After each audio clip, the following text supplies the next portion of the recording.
காகித பூவில் பால் வாசம் வீசும், கறந்திட்ட பாலில் பூவாசம் விசேஷம்.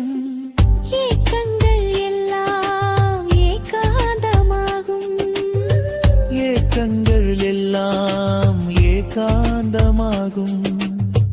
இக்காலத்திலும் காதல் சங்க நாதம் முழங்கும், கண்ணிமைக்கும் நேரம் காதல் பிறக்கும். கண்மூடி போகும் காலம் வரைக்கும் நின்று நிலைக்கும்.